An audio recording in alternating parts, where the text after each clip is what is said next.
নমস্কার। ভারতীয় সাধু সন্ত যোগী ঋষি ব্রহ্মচারীরা আজকাল মাঝে মধ্যেই নারীর সাথে বিবাহ ছাড়া দৈহিক সম্পর্ক করে ফেলছে। তো এরকম আগে ছিল কি না, এটা একটা বিশাল চর্চার বিষয়। তা আমি বেদ, বেদান্ত, পুরাণ, রামায়ণ, মহাভারত ইত্যাদি গ্রন্থ থেকে এগুলোর কাহিনী তুলে ধরে দেখব যে আগে এরকম ছিল কি না। একবার প্রাচীন একজন নামকরা সন্ন্যাসী পরাশর মুনি যমুনা নদী পার হবেন বলে একটা নৌকায় উঠেছেন। মহাভারতে পাই কাহিনীটা।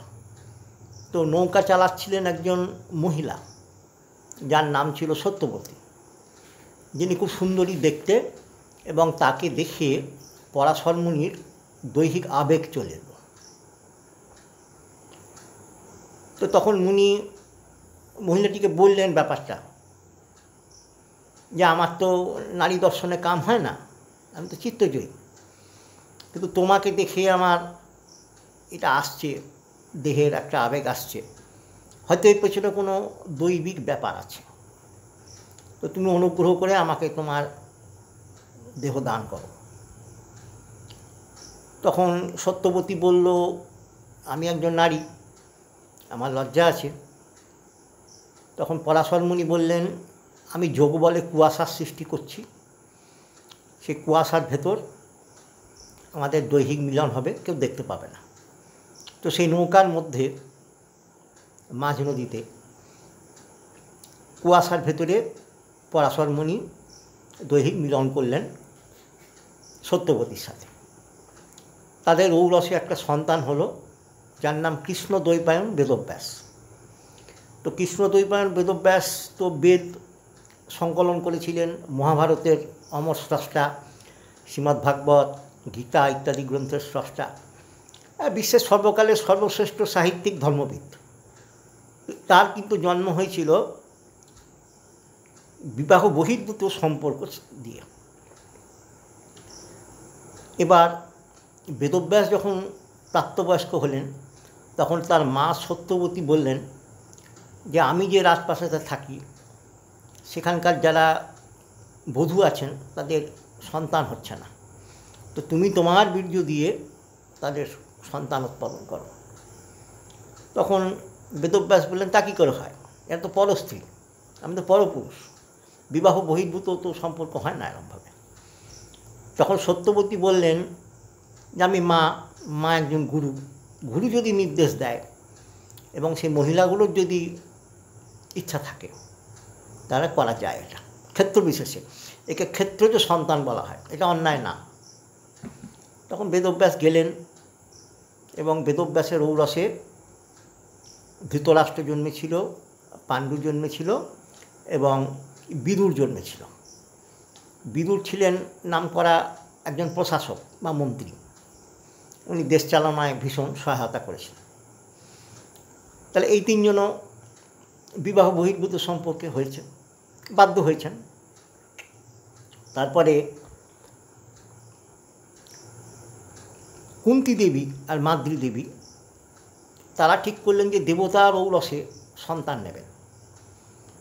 তখন তারা ধর্মরাজকে ডাকলেন, তারই ঔরসে যুধিষ্ঠির জন্মালো। তারপরে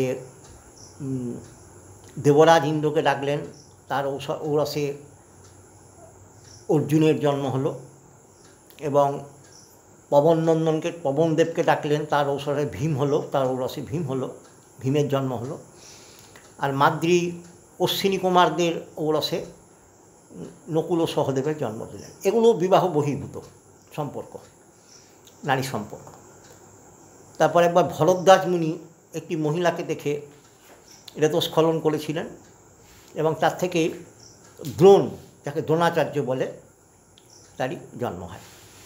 একবার মেনকা বলে একজন, সে বিশ্বামিত্র মুনির কাছে এসে বলল যে আমি আপনার সাথে একটু দৈহিক সম্পর্ক করতে চাই।